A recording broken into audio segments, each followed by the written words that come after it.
Okay guys, so na-print na natin yung ating calendar. So meron tayo ditong 4 na page kasi 3 months per page siya.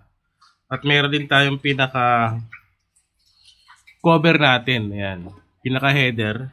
Saan nga ba makukuha yung ating template para sa mga nag-uumpisa pa lang, sa may mga printing shop dyan, at sa mga individual na gusto at kailangan ng mga template, pwede kayo bumili dito sa ating website, sa ating Digibili. Ayan, so sa Digibili, makakabili ka ng mga template or design na napakamura lang. So lahat 56 yan. So makikita nito guys, lahat 56 bawat isa.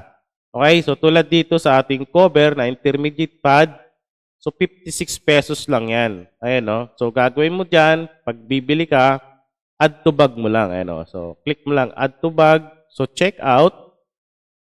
Ayan, so check out mo lang siya. So makikita mo yung ating payment option. So andito yan. So ang gagawin mo dyan, yung 56 na yan, kung meron tayong promo tulad ngayon, meron tayong promo ngayon. So ang ilalagay mo dyan ay Digibili discount. Kasi yan yung promo natin pero hanggang July 15 lang yan. So Digibili discount. So yung 56 natin guys na normal price, so pag in-apply mo yan, lalabas dyan 28 pesos na lang. Yes, 28 pesos na lang yan guys. Dahil naka 50% off tayo. So lagi tayo may discount dyan. So pag kailangan mo ng template or design, punta ka lang sa website natin. Okay? So gagawin mo dyan sa kontakin yung email. Ilagay mo lang yung email mo, full name, yung country, yung phone number, tapos yung reference number. Ibig sabihin, magbabayad ka muna tapos ilalagay mo dito yung reference number mo. Okay? Yung transaction reference number. So, pag nakapagbayad ka na, mag-fill up ka, select mo lang yan, continue. Okay? So, proceed mo lang yan. So, hintayin mo nila yung files niyan sa email mo. So, automatic yung masisend sa email mo, guys. Okay? So, ganun lang kadali bumili ito sa ating website. Ayan. So, search mo lang or click mo lang yung link dyan sa description, yung website natin na Digibili. Ayan. So, pwede kang bumili ng mga digital. Okay, so ito naman yung piniprint natin na by pages. Ayan. So, bawat page ay 3 months. Ayan o. 3 buwan sa isang papel. Kaya, kaunti lang siya na magamit mo na papel. Okay, so 4 lang din ito. Ayan. Ayan o. 3 months sa isang papel.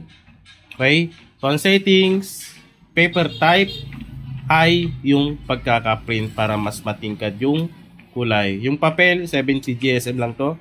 Yung ink na gamit ko dito guys ay Pigment Koyi L3020 na printer. Okay? Ayan o. Napakaganda. Diba? Ito naman guys yung pinaka header natin or pinaka top cover natin para sa ating calendar. So naka portrait yan. Lalagyan na lang natin siya ng wire kung meron kayong wire binding machine or stapler na lang din kung wala kayong wire binding machine. So parehas siyang portrait sa pinrint natin na calendar. Ayan. So naka portrait ito. Tapos yung pinaka-cover natin ay portrait din yan. Para mas malaki, mas mahaba yan. Ayan. So A4 size din. Ayan o. So napakaganda ng kulay. So pigment ink lang yan, L3020. So hindi ko na siya ni borderless para mas maganda yung pinaka border niya na white din. Bagay dito sa ating calendar na ni print. So papakita natin mamaya pag na-assemble na natin. So ito yung pinakabuuan niya. Ayan o. Portrait siya. So ipapakita ko lang yung ginawa ko nung nakaraan taon. So ganito din naman siya. Portrait din. So A4 yung papel, tapos A4 din yung photo paper. So ganito siya kahaba. Yan. So ito naman, wire binding ito yung ginamit ko kasi meron naman akong wire. Yan. So wire binding machine yung ginamit ko dyan. So pwede mo siyang itupi. Ayan o, natutupi siya.